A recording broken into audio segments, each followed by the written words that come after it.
Hello, everyone, and thank you for joining me on another episode of Sitting Down with Scholars. I'm Jordan, and I'm joined by Dr. Michael Weatherburn. And Michael, can you start off by just telling myself and my guests a little bit about your career in academia and research so far?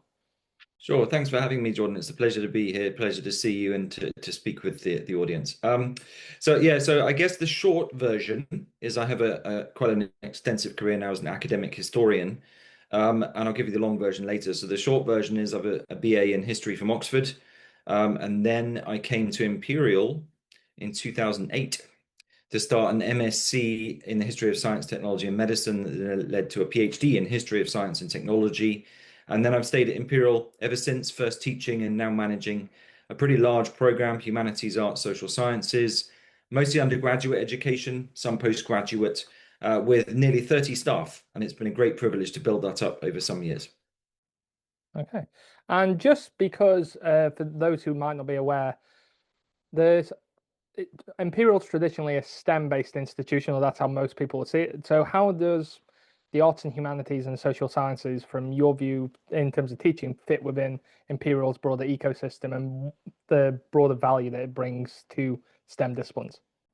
Thank you. So again, I'll give you the kind of short official version, and we can delve into my own personal sort of background, upbringing, and so on that I think might shed some further light. So what does it do? Well, it adds valuable thinking and skills to science, technology, engineering, medicine, maths, business students. Usually qualitative, which we find the students often have a less chance to develop that muscle in their learning.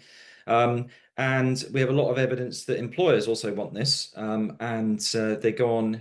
One of the projects I'm doing is to track what essentially our alumni do with these experiences, with this learning and skill set, from a very wide array of humanities, art, social science courses. So we have a program at Imperial now called I Explore, which every student, undergraduate student, takes as part of their degree, where they take one subject that's not their degree subject, essentially. And that can be languages, it can be humanities, it can be a different science, it can be a business courses. And that's been going for now 5 years. So that's the core, really, of my role at Imperial. Okay, and as you were saying, you were really going to go into the longer version about what Mhm. really drove you into this particular background. So that was the more formal version. So what is the informal version? What drove you? Yeah, so I think what there's both what drove me and but what also helps me thrive in a science context. Well, I don't count as a scientist because I'm not, right? So I think firstly, the first thing to say is my A levels were biology, chemistry, physics, and maths, not history or any qualitative subject that most people would imagine. Um, there's I was also very into music at the time. You can go find plentiful plentiful material by me on YouTube and other sources, Spotify and so on. I've got bigger hair. And that was great fun. And I was doing so, my intention actually, it was widely discussed that I should do medicine, if I may be Mhm. frank, with those A levels, when it was even unusual to do four. And I didn't really. I felt that medicine, because it's such a long degree, and you really have to want to become a doctor. You can't really transfer to other stuff very easily. That's something that offered more flexibility. So then, actually, what was interesting, so as part of all of this, for some years, I was doing, what might be regarded pretty normal day jobs in offices and stuff like that, maybe at the weekend. Sometimes I had two or three at the same time. That's at a point I'll come back to. And I decided I needed a degree in something, right? So, and I had always intended to. So, I'm was born and mostly raised in Oxford. There's famous universities there, you probably know. They run external evening classes, something that still touches my life to this day. And the only degree level courses they offered that give you qualifications were history and English. And English wasn't really my thing. History, I'd always loved history. I was exposed to it a great deal when growing up, very proactively by my family. And so I took that course, and it was really interesting. But it was when they had a week-long residential course as part of that in the summer that we just did like a week of seminars and reading and writing and so on. And I was sitting there in the library one day, I think, and I thought, people can get paid to do this, just talking about books and writing essays and stuff. I thought that'd be amazing. I should want to do that. So then, yeah, I was lucky. Then I got admitted to full time to Oxford University to finish a degree that was 2 years full time. Um, And then it led me to apply to do further study. I absolutely love that degree, especially the autonomous dissertation I had to write. I wrote about the Victorian period. And that then really drove me into further postgraduate study, MSc, PhD, and on then and to stay in the university sector, knowing it does offer some really valuable things you may not be able to find elsewhere. What's your take on the transition or the differences between how STEM is approached now, the humanities and history is approached? Thank you, Jordan. That's an excellent question, as many of yours are. I think you've separated it well, and I think the higher education sector is coming to terms with the fact that the sort of historical disciplines we've inherited don't really make much sense anymore in some cases. I mean, I use aspects of politics, philosophy, history, and all kinds of my teaching, sociology, psychology, economics. Um, so really, I see it now as essentially two buckets. You've got quantitative subjects and qualitative ones, and you might even just say two subjects, Hmm. quantitative, qualitative. Um, it was very challenging to move from people teaching you how to do a physics equation. You understand the mechanics of it. You can repeat it. You can maybe do experiments that demonstrate it, and that's finished. To there being no sort of finished answer when I was writing about the Spanish Civil War or Tudor foreign policy. And it was a matter of persuasion and evidence. And when I teach students now, I encounter this challenge all the time amongst the students that I don't know what a finished, like convincing answer looks like. And they want me to sort of tell them what the destination should be. But part of the exciting thing is you get to choose your own destination, your own line of argument, of investigation, and you can come up with wildly different answers and approaches to the same question.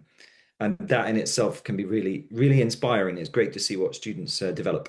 And I suppose on that, because thinking from my own teaching experience when teaching school age students, with AI becoming increasingly more common in the learning process, one of the things that traditionally stands out is how you learn in a quantitative way and how you learn in a qualitative way in terms of really from a student's perspective. If I'm taking them through the qualitative side, it's what is it, how are you interpreting it, what is your approach in terms of your thought process, evidencing that more from a step by step rather than more solutions to a problem, which is the quantitative approach. But I suppose from many people who are listening and thinking, as you say, the value in the history, humanities, and various other social sciences, how do you see AI affecting that? I know that's a very big question, but how do you see more value being made from it, or more challenges, or a mix of the two?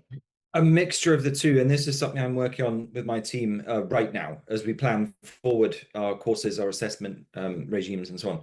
Um, it's a mixed bag. I'll be honest with you. I was looking at these AI summaries of. We used to complain people Google stuff instead of reading about it, and now we complain we can't even Google stuff because the AI overview is trying to stop you Googling stuff. And in relation to subjects I know about, I've tried all the different AI softwares to write me assignments about things I really know in detail, and it's so hopeless at it. I mean, Mm. it doesn't just make errors or hallucinate. It's nowhere close. It's just merging things together that don't even exist. Yes, it will get better. And for a general overview, for a general summary introduction to stuff, it can be good. Um, it does, however, undermine the kind of complexity that goes into producing written documents, frankly. Hmm. Which can be a good thing. We don't all necessarily like writing long, sort of factual reports, but I think people are missing out if they think it's a substitute for a kind of what is called in the publishing industry creative non-fiction. So this is non-fiction is stuff that really exists. It's the truth, right? Hmm. But creative and interesting ways of grappling with it, of writing about it, of deploying it, of disseminating it. I think that's to me the interesting human work that really needs to be done now. And I Hmm. think that's where the high value energy needs to go. And well, it's where my high value energy goes when I have time and opportunity to do so. I know one of the things that it was actually, I can't remember who was saying that there was at a conference, but one of the things that came up was similar to the quant and qual in terms of the two subjects approach that you were describing. the approach of in terms of if you were going to use AI even constructively for your learning process, even if you're not using it in assessment, writing, or outputs, thinking about it from the qualitative side, the thoughtfulness that you put into the question and the prompt, and then the critical analysis from the more the quantitative side, thinking, okay, how accurate is this? How reliable can I have? And basically trying to think, how do these two different approaches work into your process? Because it's in schools, we don't teach critical analysis particularly well. I would argue you don't learn a lot of your critical analysis skill till you get to your PhD because you're not really thinking about the why of the question till you get to a higher postgrad. Whereas I think a lot of it is what is the problem, what is the solution, and how does it effectively earn me a living is the main Yeah. thing of And can I add to that, Jordan? So yeah, please do. I remember my undergraduate tutor, a woman called Jane Shaw. She was saying, I don't want to spoon feed you, and I want you to develop your own voice and all these things that we say, right? And I now understand what she means. This was a long time ago now. What she meant was, I want you to develop your voice for the rest of your life. What I thought it meant was until I do my final exams, right, with the tuxedo and everything. It's very hot exams, but I thought it was like, and that helped me develop particular ways of thinking and working that are still with me now, many years later, and still will be. And a lot of the projects we're probably going to talk about, and some of what I would say my best success stories so far, have come from this being able to develop my own voice. And if it had been just thinking about like what is most helpful to get me through my exams in 1 or 2 years, what I fear is that people don't realize it's that careers are long, lives are long, and education is supposed to set you up for your whole life rather than just until the end of a degree. Yeah, I think part of the problem is one, I've said about it a lot in different interviews I've had with different guests, with the commodification of education is what I see as the sin of higher education policy, where this degree has to equal this job, and this job equals this amount of salary at the end of it. And equally in schools, I had it when I was in reception, where it was, oh, it'll get easier, or you won't need to do maths when you're in university because you can drop maths. And it's like, no, you pick up a different type of maths, or you do a different type of this, or so on. And the idea that you drop subjects or Mhm. it's got to be a constant learning process. And I think again, the idea that we almost present it like we're this missing education when you get to a certain point, I don't think is a very positive outlook for society to have.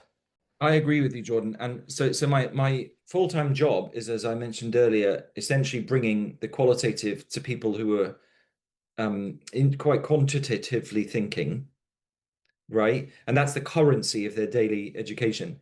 And they're thinking about their future careers. So my job is to bring qualitative to the quant people.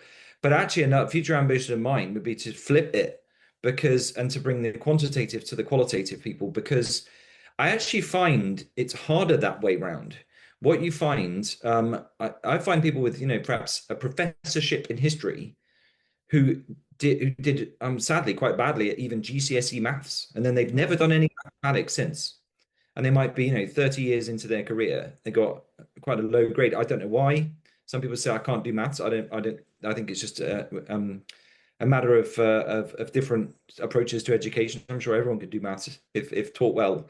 Um, and I think we have we live in quite a quantitative world now, as people write about, and it's a kind of evidence that convinces people, lots of statistics and graphs.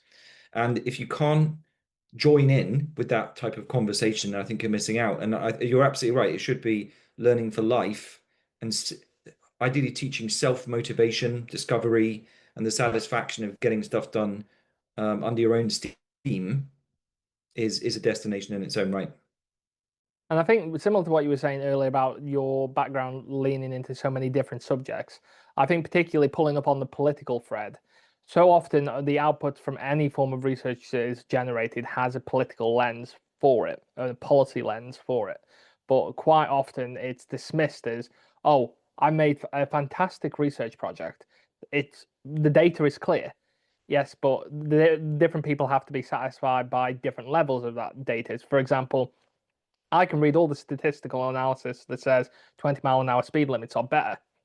But I guarantee if you're trying to make that persuasive argument to people on the street, but 20 miles an hour is so slow. Why do I want to drive at 20 miles an hour down that road? And people also will speed anyway, but that is another problem. I think you're right. I think to me this is a kind of academic institutional mindset of when you publish your study, your job is done. And I think that's not true. I mean, we might talk about this later much more fully, but even if it was true in the past, and it's how people are rewarded for promotions and hiring and so on, I think, I personally see myself as a personal responsibility to take my research, other people's research, and to disseminate it, to get people to engage with it, to get it to win over people's hearts and minds, and to try to make the world better. And I think if universities could have a bit more incentives in that direction, they'd be even better than they are now. Moving to another area of your career so far, Michael, is I'd love to know a bit more about the work you're doing with the alumni, because particularly a lot of institutions traditionally might view their alumni network as, oh, this might be a future donor. And that's normally where the relationship starts and finishes, rather than looking at them as a ongoing partnership. Yeah, you're very clever, Jordan. You're absolutely right. So some of the office jobs I did a long time ago when I was sort of 21 was in alumni development at one of Oxford universities. And it it firstly I found it absolutely mesmerizing, like following just learning about people's careers, meeting the people that are so interesting and so nice. And they also loved their university and like rose-tinted spectacles, we used to say. Like most people had a really positive retrospective interpretation of their experience. So they really wanted to hear from us. And it was nice being in something where people really want to hear from you. Um, but yeah, absolutely. And there is a literature on this is people are suspicious of their universities because they think they just want money from them. And in our case, it's not true at all. What we want is we're always looking for evidence that our educational programs have made a real difference, a positive difference to people's lives and careers. And what better way of finding that out, of tracking people as they go through their careers, they get older, they grow and live, and work and asking them. So we did do a preliminary study. We're just writing it up for publication, um, on things like, the obvious ones about skill sets and do you think you got a promotion as a consequence? But one of the main ones, I've met some alumni from our program at Imperial, and it was when people were at a kind of career, what I would call inflection point. Mm. They don't want to be doing X, but they don't know what Y or Z is. And then they think, well, I thought back to my experiences of doing literally like history, creative writing or something. And that, like, I'll give you one example if that helps. So someone who had done physics at Imperial then went on to a finance career, as they often do, because people are very quantitatively skilled. Person didn't want to do a full career in finance, so they thought back to their history essays and thought, oh well, I'd enjoyed writing kind of factual writing, so I'll become a journalist. The person then became a financial journalist, then a more regular journalist, science journalism, because they merged together the physics with the journalism after the fact. Became the editor of a very famous science publication at a very young age. I mean, the person's still very active. And that's just one story. So we're trying to find many more like that, just to help us make the case to what we do, and also just to motivate and inspire the teaching staff as well to see what people will use after they leave the doors of the university. I'm trying to think of because having gone through different institutions myself and been now an alumni of different universities, is the relationship the like you say, rather than not necessarily even tracking, there will be you do get a traditional survey from the virtually every alumni department, which I guarantee most of my experience with qualitative research is most surveys that come across an email, most people won't fill in, or don't get that far into the email to read it in the first place. But that's a different issue within qualitative research as it goes. But is the one of the universities that really resonates with me when they try to engage me as an alumni is more feeling like what are they providing me as an alumni of theirs, rather than what benefit am I to them. And it's like these are the developmental events that we've got on. These are both the formal dinners as well as these are the places where you can come along that you can. These are the courses that are running. These are the discounts. This is something that might just as a meet and greet with various people that please come along to, and you feel still part of that community. Whereas the other that is more, this is what's going on here. These are the discounts we offer. This is a survey on what how you're doing. It's like one field's a lot more personal and the other field's so less personal that it's almost like okay, so you're doing two. If I was in a position to donate funds to one initiative, I would more likely go to the one that's giving the more familiar personal touch than I would probably the more recent. I agree with you. I mean, there is, of course, an ethical issue here. Is we don't want to see the reestablishment of a kind of old boys network, where people are getting jobs and internships or whatever, essentially directly through university recruitment channels in a way that we tried to stop doing Hmm. um, some decades ago. So it does have to be tempered with some realistic expectations. And I know Imperial has specific ethical guidelines for this instance, and I agree. Going to events is great fun. I agree with you.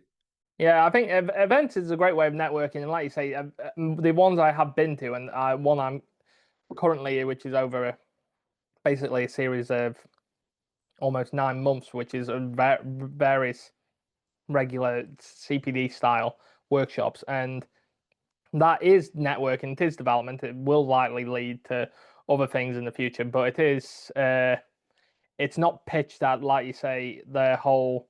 This is it's you have the access to it because that's how you hear about it, but you don't very much feel like that if it, I'm a first generation student. That was my first university that I went to. I don't feel like I needed to have be a legacy student to have access to it.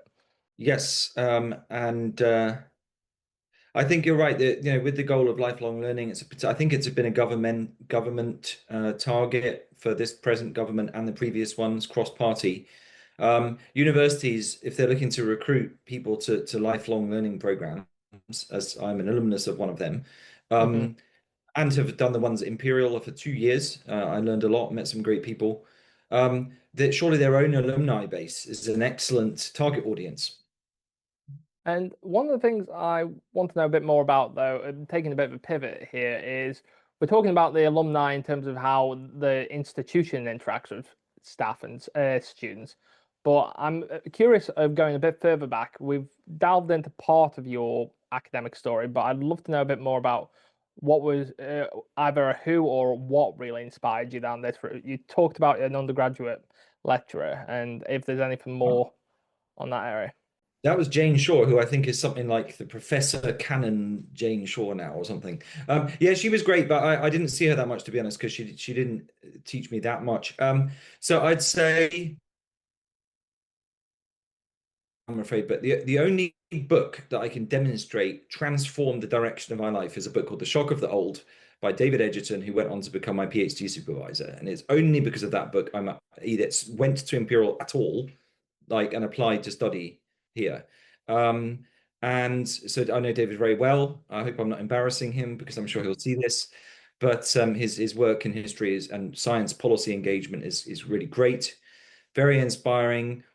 Always thinking outside the box and encouraging his students to do the very best they can, which can be a difficult road to try and fail, and but always trying to get you to the top level. Um, can I mention a couple of others as well? Of course you can. That I don't actually know personally. One of them is dead, and that's why I don't know him. A guy currently, because the trouble with historical characters is they're in a different context. They have different so they will use language that I would never use, right? Or interpret the world in a particular way. One of my favorites right now is a guy called G.D.H. Cole, Douglas Cole, who died in the 1950s, I think, who was Hmm. a kind of combination of kind of history and politics. He was a professor at All Souls in Oxford um, and just had a very broad engagement with all kinds of different things. He wrote a lot about co-ops and trade unions, but also Hmm. politics and history and theory of political theory, ethics. So he's pretty good. I'll probably never meet him. And currently also another author that I really enjoy is a guy called Philippe Sands, who is definitely alive. I met him recently. Um, and because he's a barrister and a professor of law and does legal education at UCL. And how someone manages to hold together these three different bundles of tasks, I cannot comprehend. But and produce the many really interesting books, as I think you might be asking me about later. Um, Hmm. though I'd say it's people who are brokering between very different kinds of knowledge and different sectors even. This is where my a lot of my thought and energy goes into. And I guess that's where I'm looking to for people who have inspired me, as you asked. I know when a lot of people think about how they specialize in a subject, and I will admit, naively, based on it's interesting the people you discussed are interdisciplinary or transdisciplinary professionals, whereas how most people think about academia specifically is you go specialize even further, and continue down that very linear path, progressively getting more niche. And one of the things I learned from the PhD experience is you do go more niche, but you'd be surprised how that niche can be expanded into various other areas that are outside of that niche and who you can work with and what you can work on. And it's interesting from that perspective that the people who are more inspirational figures, either in their body of works that they've done or generally, are more transdisciplinary or interdisciplinary. Thank you. Yeah, absolutely. And you made a really good point there about specialization and what some people call over specialization. I don't think that's actually true because being able to specialize and really focus on difficult problems is one of the things academia is really good at. What it's when it turns into an identity, a professional identity. I am a dot dot dot Hmm. dot molecular biochemist or a 19th century historian of France or whatever, and it becomes an obstruction to you adapting to new topics. That's where I think it's a problem. So I think specialism is brilliant, but you must have agility and flexibility to be able to adapt to new contexts and so on. And this I mentioned earlier about having always a portfolio of like two jobs and studying in the evening or this or this. I was working with Buckinghamshire County Council on like health policy and while simultaneously doing this or that. And that kind of thinking and working like that, I think really builds in an adaptability and an agility, which I think is a real high value skill for academics and which we don't proactively train people in. And I think it would be great if we could. Yeah, and like you say, I think the other point that I was interested but based on some of those figures is the fact that the author from the 1950s, one of the things that I found really interesting about different guests who I've spoken to previously is when they look back at a body of fiction or a body of, like you said, creative nonfiction, it's how what they took from the author's interpretation of it. And that I think is so powerful that even if something I know I was speaking to someone a few episodes ago about the contrast between Tolkien and C.S. Lewis, even though they were taught by the same professor. Mhm. And the interesting side of you can take some of Tolkien's work and apply it to different fields, or some of C.S. Lewis's work and apply it to theology. And you can take their interpretation more broader than what just the fictitious work is, which I think is fascinating. It is, and that demonstrates what you've just said, the power of literature. Um, and it's so funny because as I mentioned, I grew up in Oxford partly. Tolkien was one of the, I mean, he had long died, but he was his Hmm. like his spirit was still hanging over the city. Um, and there's only a few locations in a small city where you go on a little tour of like his favorite pub and where he studied and where he lived and then to his grave, which is very modest. Even Mm. that, I found, thought-provoking. You go to Tolkien's grave, he's now regarded as a huge celebrity, massive impact on the world of literature and more broadly and people's imagination. And his grave even itself is so modest. Um, and I just think there's even something inspiring in that. Mm. And yeah, but no, you're absolutely right. Is people do subconsciously pick up on tropes from and fiction and other sources. Video games, I think, are underrated in Yeah, this and start to see it as a kind of worldview almost. And that's great. It can be not great depending on what the material true. is. But you're absolutely right. We all drive inspiration from people or situations. I would say that in history, I mean, look, I speak to a lot of people about this, and some people say, should people be drawing inspiration from history? And the answer is absolutely not. It's about, and that's sort of sober analysis. True, sort of. But I think, sometimes you just read about people that were in unimaginably difficult situations and were still motivated over and over and over again to try to address them. Sometimes successfully, sometimes only partly so. I just find that, the triumph of the human spirit you can find in many areas of thinking and research, reading, study, whatever you want to call it, is really motivating to me personally. What is it? Isaac Newton said, I can only see so far because I've stood on the shoulders of giants. I get it. Incredibly distinctive to think about not only the likes of how far the legacy that different people can have, but also the same as we were talking about earlier about the your identity is not just you're a biochemist or so on, but the fact that you might have more of a perspective of you create this body of work, but you might also have been a political activist. You might also have been a historian and so on. All of those various facets will shape who you are in terms of how you're presenting your work. And all of those points are relevant to think about the context of how that work was intended to be presented. Whether, I don't know, I know a few scientists who write dystopian fiction. And as an example of that, that is because they see it as this is a troubling time. I don't get to exercise it in my day job, so I'm Yeah. exercising it in fiction. And but the day job is relevant to the fiction. Oh, absolutely, absolutely. And I mean, certainly, I've got my own sort of pure history, if you want to call it that. There's not really my day job. I teach courses and supervise dissertations and so on, and that's brilliant. I really do love it. But yeah, sometimes, everyone's got their nerd project they want to work on that they can't quite scratch the itch as part of the day Hmm. jobs. You stay up late at night and working on whatever, and I've got things like that. Hopefully, your readers, your listeners will hear about them soon enough. But Specifically, in terms of either in your day job, your teaching, what is the impact that you really want to see as a lasting legacy of your works over the years? I would love to know that what I've done has had a long-term and widespread impact. And when I say long-term, I mean it. I mean, like, I so sometimes studies they do, they're not very longitudinal. They might be 3 years or 5 years. I think you mentioned the graduate outcomes survey or whatever it's called. Yeah. That's 1 year, I think. Hmm. 1 year. Um, like, I want to be, 80 years old and be able to reflect on this and know using some kind of research evidence that what I've been doing has been invaluable to humanity, if that's not too Hmm. grand thing to say. And I'm setting the kind of analytical structure in place in order to be able to do that in 30 or 40 years' time or whatever.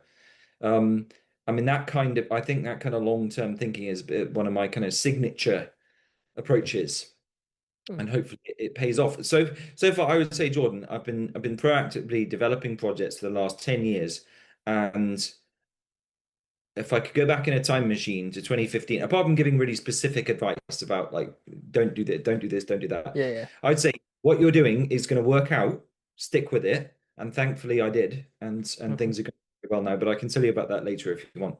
Yeah, no, that would certainly be great to understand a bit more about. And that just to share, I think I'm curious on your take based on, like you say, that long-term planning. I was listening to a friend's podcast who was interviewing an astrophysicist who works Mhm. at NASA, and they were saying all of the projects they're currently working on, they will never see to the end result. They are Yeah. purely setting all of their research that they're setting up is purely to give someone else the opportunity to go to look at the data. So, which from a whether that's quantitative, qualitative, cross-sectional, longitudinal, the fact that you're basically proposing various different projects that you are never going to see how those projects are succeeded because someone else will take them on is fascinating in itself as a cultural thing within research. Yeah, thank you very much. I mean, I've heard this spoken described recently as cathedral thinking. Is you're Mm, just building like two layers of the cathedral, but you're never going to see the finished cathedral. And this where I mean that's usually proposed as a kind of opposite to an alleged distractive, short-termist, social media-driven society. I don't necessarily think that's true, but nonetheless, people say we don't have enough long-term thinking with an evidence base that develops kind of slowly and meticulously. Well, yeah, I don't underrate the world too much, to be honest, but also I do try my best in the cathedral thinking mindset.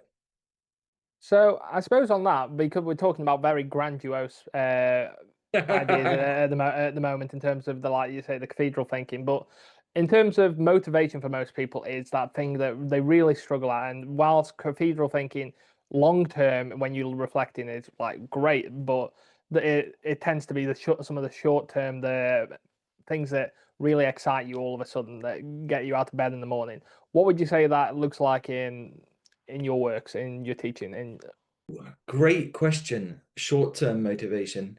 Um,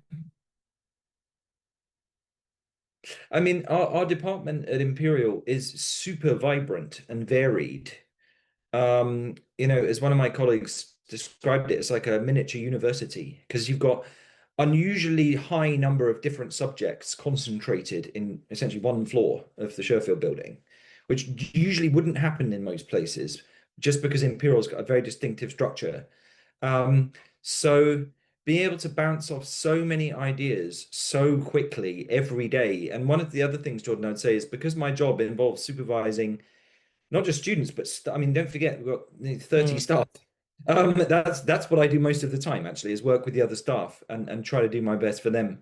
Um, is every single day I could be working on six different, entirely separate subjects. I don't mean different projects, I mean mhm. different subjects. So, today I've been looking at psychology, health policy, bit of history, a lot of philosophy, and that kind of thing is, it's really keeps it lively and vivid for me. Fascinating in the respect of how the various different hats that you must wear to do that, and I can understand how any one of those could be a motivational side for your work. But just thinking before, one thing I'd love to pick up a bit more on is just how do that structurally, how do you spin the plates? Because it can also, for some people who are very task motivated, become overwhelming to have. So I suppose really I'm asking what your management style is and how, in terms of both your personal management style and your own take professionally. It is a challenge, and I think some people would love it and thrive, and some people would find it overwhelming in terms of the volume of different. I think it's a muscle, this kind of agility and working across all these different projects.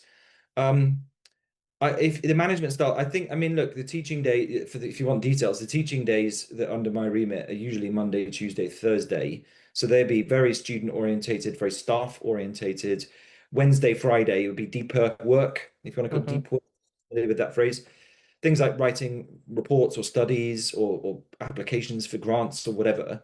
And then also, of course, that's weekly, but then there's seasonal because universities are extremely seasonal, even more than agriculture used to be. Mm, And so I would say, October to March, to be honest, don't get so much of the bigger projects done because it's all about planning of education and delivering it and so on. And then April to September is when I can get bigger strategic projects and deeper thinking done. And it seems to work so far. I mean, I've never met an academic person who thinks they produce enough academic articles. I mm, think I did, but also I've never encountered anyone who's like, yeah, I'm really satisfied with my writing mm, output. So, I don't want to bear a cross too heavy. But mm. I do have a lot of things under development. And also, can I just also say, Jordan, to anybody listening to this, at some point you've got to realize when things are or aren't working out. If a project is not working, yes, perseverance is amazing, but if you've got some meaningful evidence that shows it just won't work, stop. You've got Yeah. to press the kill switch sometimes, right? And not be too sentimental about things. Yeah. No, I certainly, having spoken to a few people who are, which don't get me wrong, I commend it for them, and where PhDs, and I think this is the same for postdocs, where they're going for various grants and research grants, either early career or whatever, And some of it you can come across and you can think they've got a really interesting idea. And I think most ideas are interesting, but it's how feasible it's going to be in a university ecosystem. Because equally, a lot of universities might think, okay, what is the research output from that? What are the papers that are going to be generated from it? But equally, can it be taught into a session, into other bodies of output? Because if it's not just publication, what's the extra value to it? And that's, I mean, don't get me wrong, similar to saying about the having various different roles. I know from one of the reasons for this podcast and different, I know a number of different what I coin as content educators who are online. The main reason they're doing this isn't because they are averse to social media and averse to different forms of engagement, but ultimately it's because a lot you're trying to exercise your skills in the ways that hopefully leads to professional growth and connection, collaboration with other people, because ultimately that's part of the goal. The most people, unless you give them, okay, I'm going to give you an unlimited amount of funding so you can just do the outreach work. The most people have to do multiple things, and it has to be steps towards where they're going. Absolutely. And don't underestimate the small pilot. I don't mean driving an airplane. I mean, if you don't have many, the trouble I have encountered people, not just in the academic sense, but also in the kind of public policy, who I think unless you've got, perhaps even millions, but certainly hundreds of thousands to do something over like 10 years, then you can't really get started at all. And I think that's the wrong way of thinking about it. Maybe that was true in the 1960s when planning was a really big, like top level thing, industrial policy and so on. But I think people expect you to try incrementally, do a pilot, then a bigger one, then learn your lessons, demonstrate you have learned lessons, and then get this sort of snowball rolling. And sometimes you've got to do this stuff under your own initiative. Obviously, check with your boss or whatever that you're supposed to be Mm, doing this. You have to get the snowball rolling, and only when it's got to a certain size do people find it convincing that they should engage with this. And I think, again, with the patience and perseverance I've been trying to emphasize throughout, you just got to sometimes kind of trust in your own instinct that you're working on something that's worthwhile, and then sometimes you get these wonderful coincidences. You then meet someone who's been doing something similar, but in Alaska, and mm, then you make a really good connection because you've both been carrying on with these sort of projects of curiosity, let's say. hmm So I think that's a good point. On a curious note, so we can dive into the rapid fire round. I think that's a great point to pivot into the short questions. So to start off with, for anyone who's joining this podcast for the first time, these are 10 rapid fire questions which are answered in 10 words or less by the guest. And to start off with, who is a character or individual that you admired? Indiana Jones and the Last Crusade. Okay, and what is a life lesson that has really stuck with you? If at first you don't succeed, try and try again. What was a subject that you had dismissed in school that you wish you'd used more or you do use more? Computing. Qualitative people benefit from systems and quant thinking too. And what is the most recent book that you've read? 38 Londres Street by Philippe Sands. Mine's autographed. If you had a theme song, what would it be? I checked on iTunes. Apparently, Give Me Shelter by the Rolling Stones. And what was the favorite thing about your academic journey? Unexpected opportunity, new adventure, serendipity, luck. And the worst thing about your academic experience?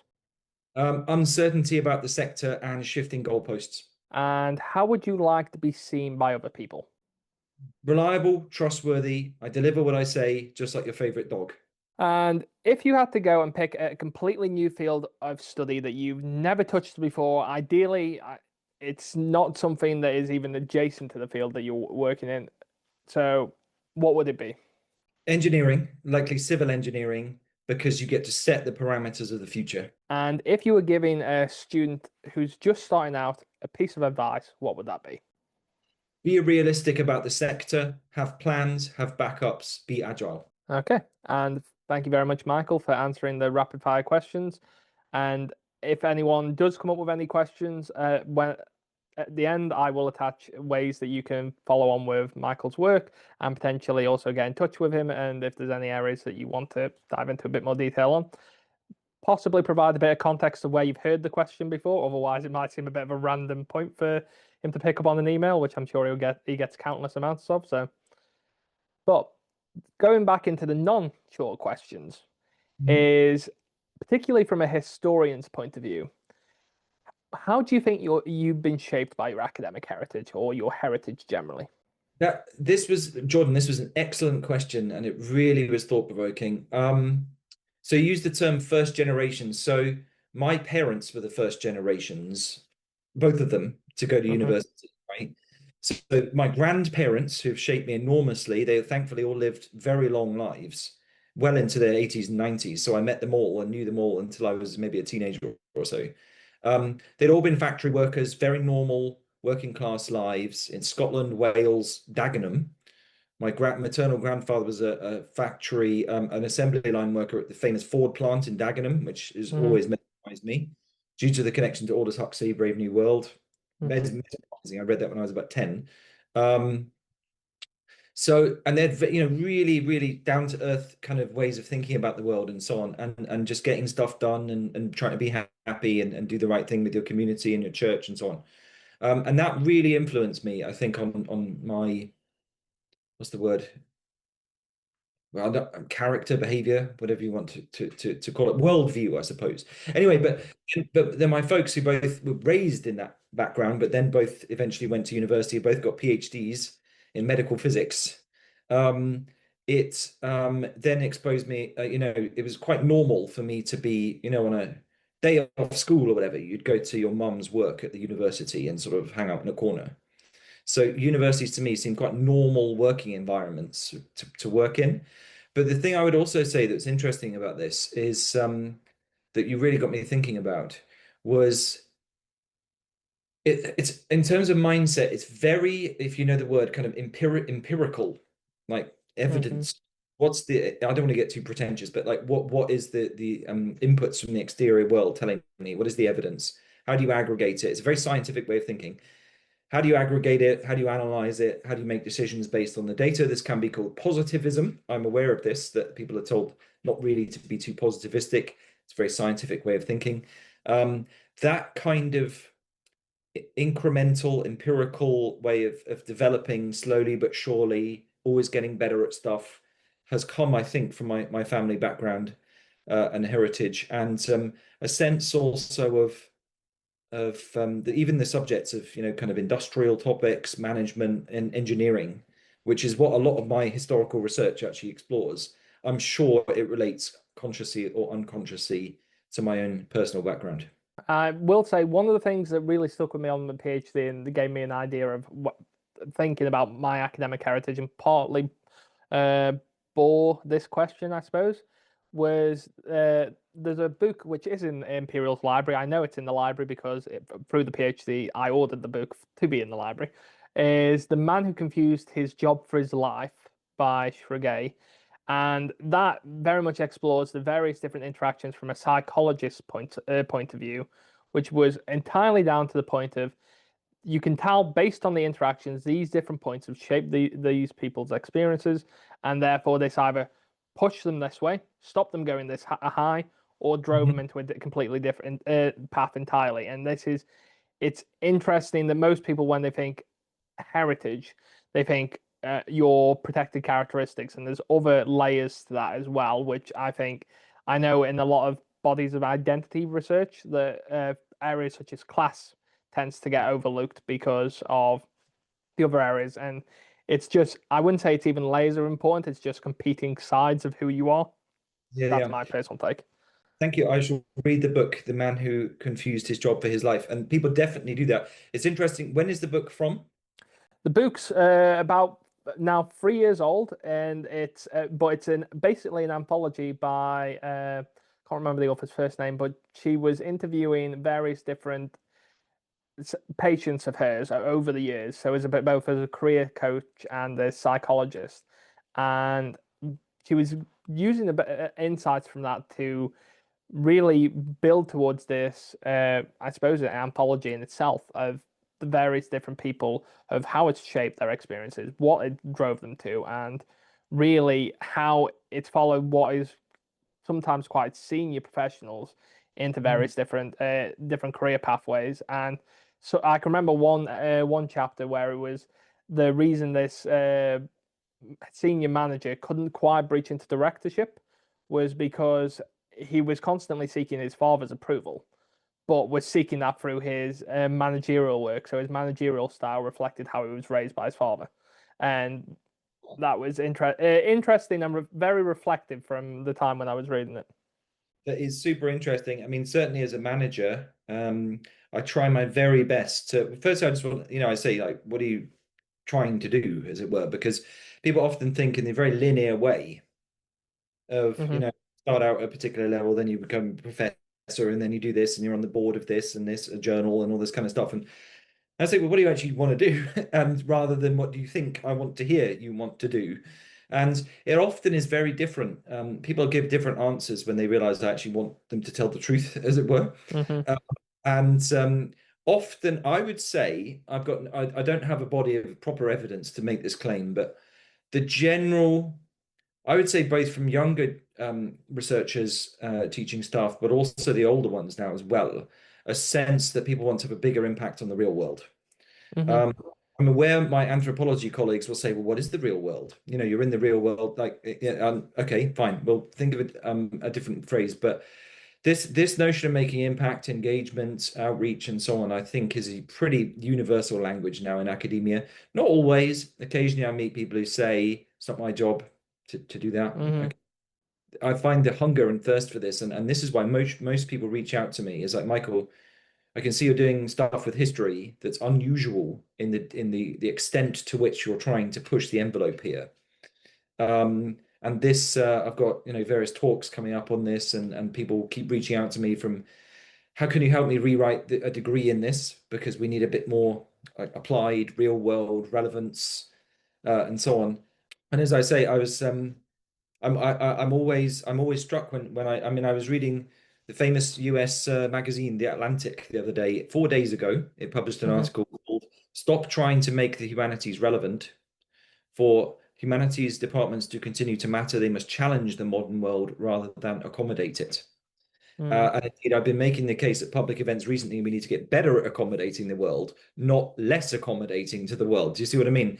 But if it polarizes into people who are very applied and people who are not applied, that's fine as well. Hmm. You can all be happy.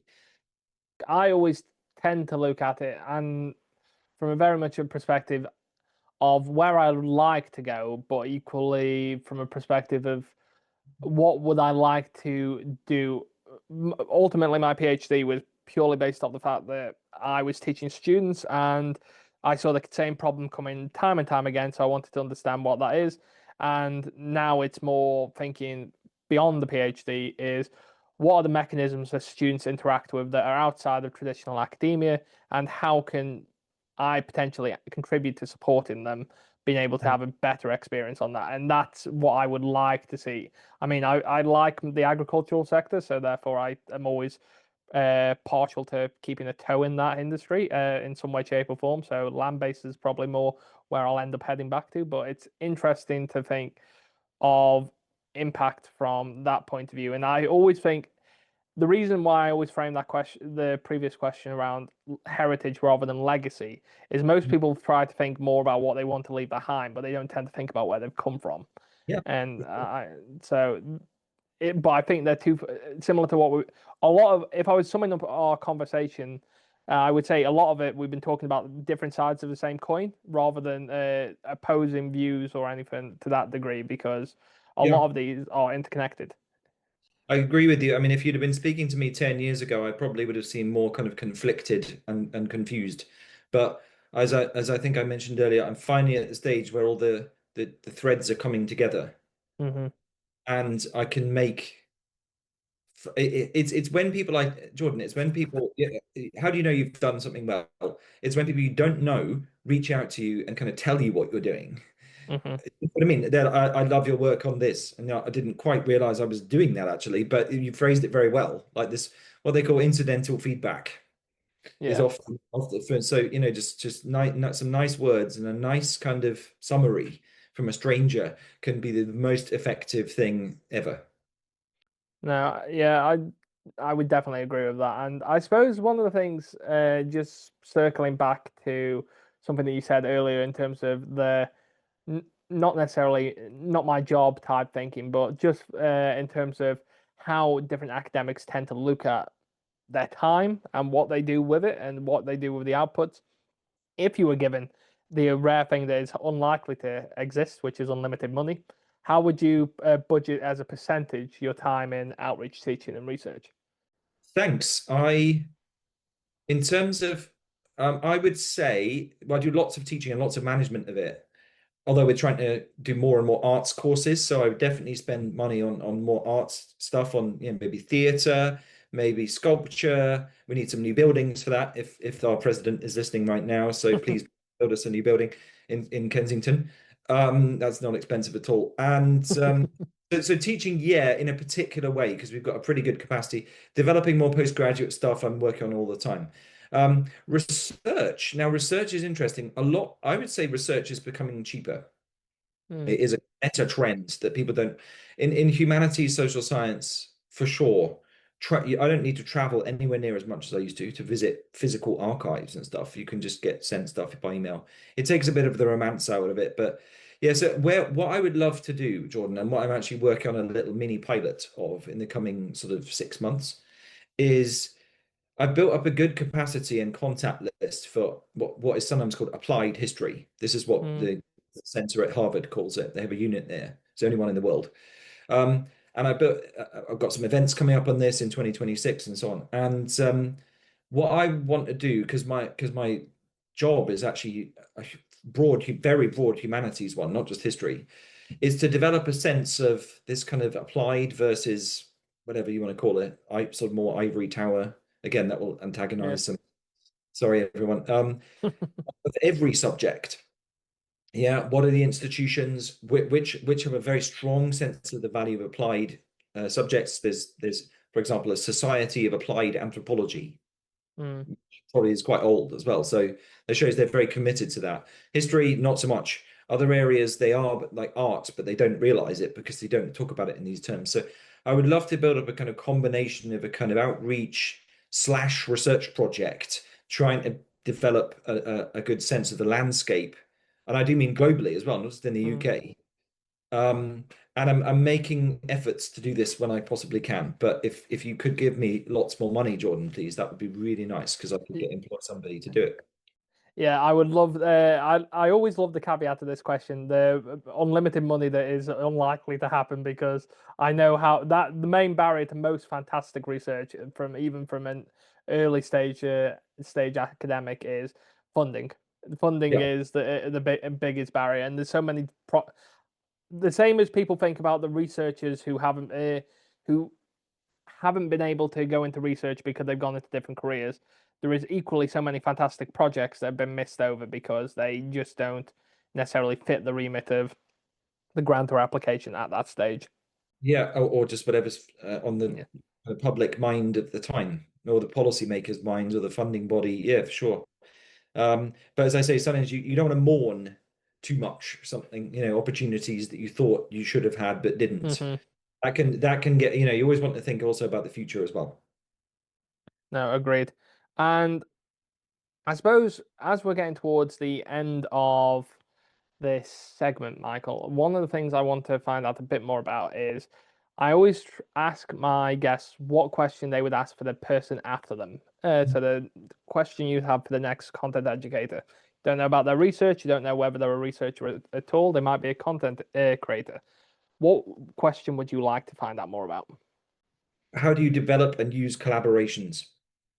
I Okay. want far more what they call use cases or case studies of how they actually work. Like, are they 50-50? Who does what? Who does when? If someone's like, how do you share the workload? Because I have very few in academia, we're often not trained in collaborating. Hmm. It's something you do by accident. And a sense of how do you manage collaborations very successfully would be fantastic to learn more about, please. Okay. And just on the flip of this, that the question from my previous guest for you is, what is the change that you'd want to see in the world? Well, world peace, please. We live in a very troubled time, and I know it's a cliche answer, but I really would love world peace. Apart from that, let's go to something a bit more modest. What was the change I would see? Um, I gave a talk recently trying to convince anyone who will listen in the humanities that they should go essentially change their mindset from instead of describing the problems to realizing the potential they have. That's what I would do is sometimes people have a bit of a pessimistic mindset, and I would like to flip that 180 degrees to say, okay, well, what can we do next? What's coming next? What should we work on? That's what I would love to see more immediately. Okay. And in terms of, like you say, the areas that can be worked on and the more immediate side of it, I suppose this is a great time, particularly as we're towards the, not the tail end, but towards the end of the episode. I'd love to know about a bit more about some of those fascinating projects that you've mentioned early on that you're actively working on, and how find out a bit more. Thank you, Jordan. So the main one I'd like to please signal www.projecthindsight.org. You can find whole presentations from me of this online, and you'll be hearing more about this in 2026 because this is essentially how I managed to get my history work done. It's entirely in my spare time, um, but it gives me a sense of institutional kind of identity or structure that what am I trying to say? If I were in a history department, I would be so focused on grants and writing things for journals, I would only have a tiny sliver of opportunity or mind headspace to think about how can I apply history to the real world.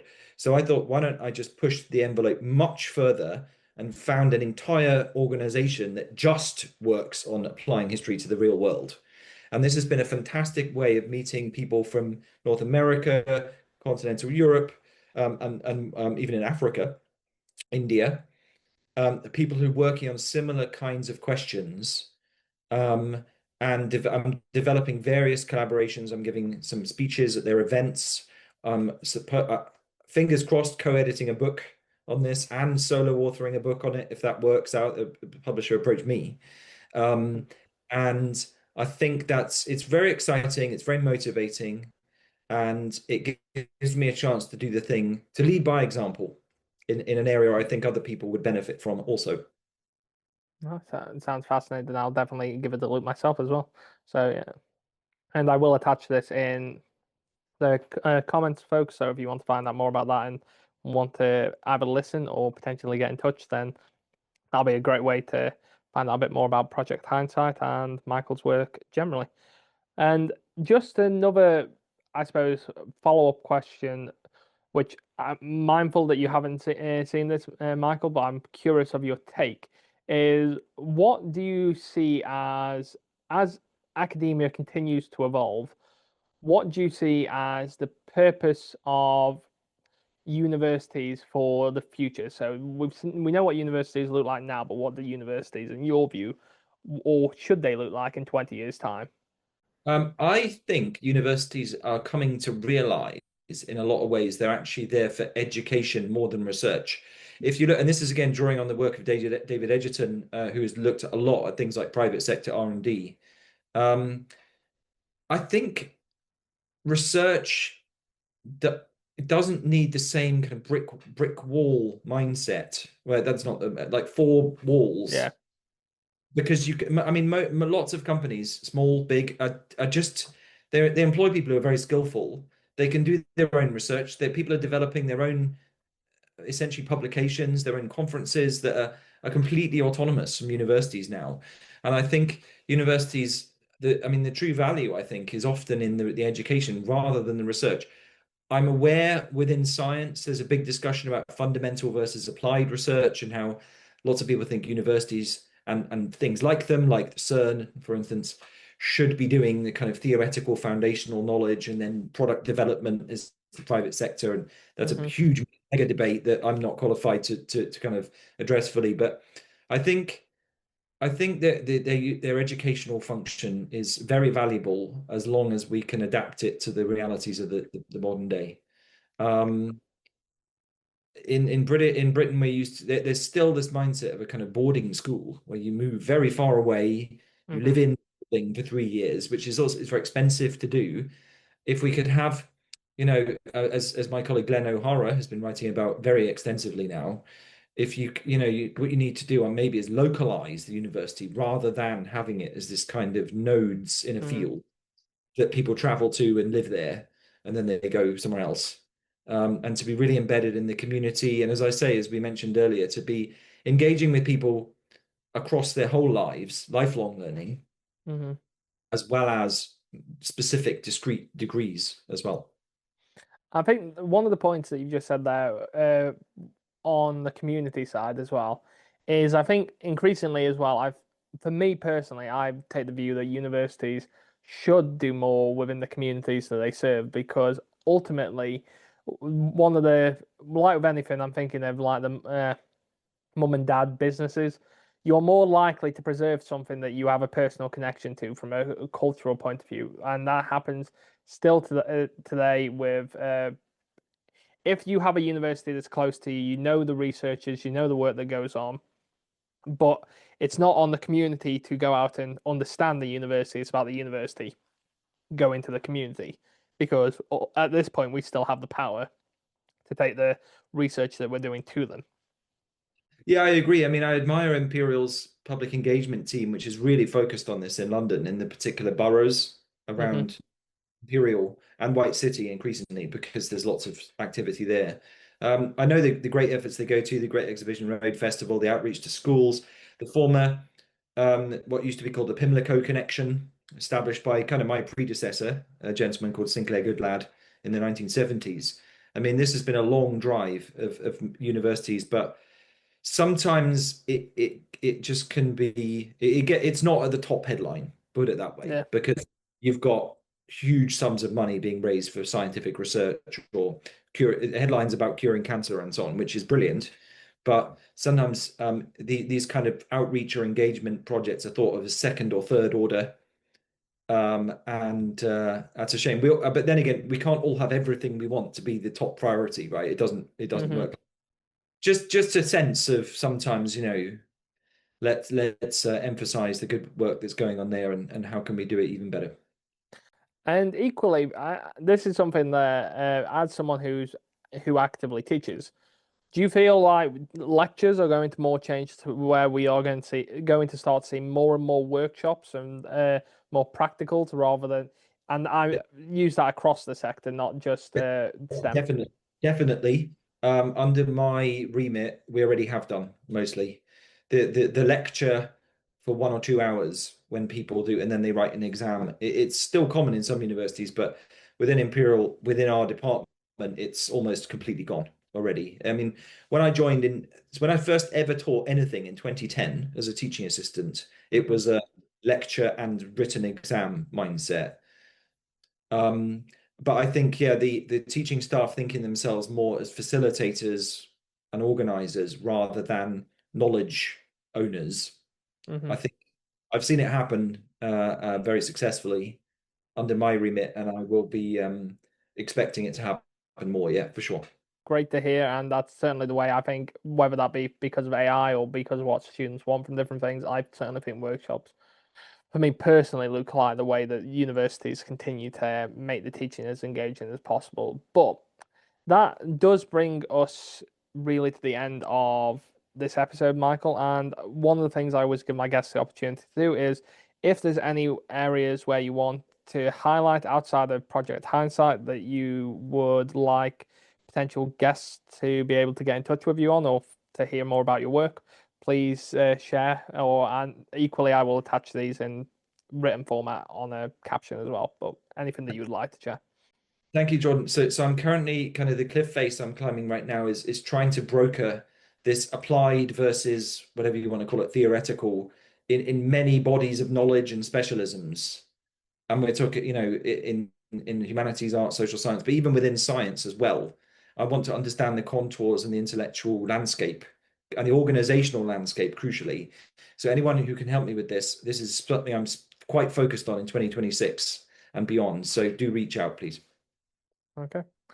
And thank you very much for joining me and everyone. If you want to get in touch with Dr. Michael Weatherburn, any I will attach email contacts and his ORCID or Google Scholar as well, so you can read any work that he's done, as well as you can obviously find him in Imperial's directory. So thank you very much, Michael, and appreciate you taking the time. Thank you, Jordan. Nice to see everyone.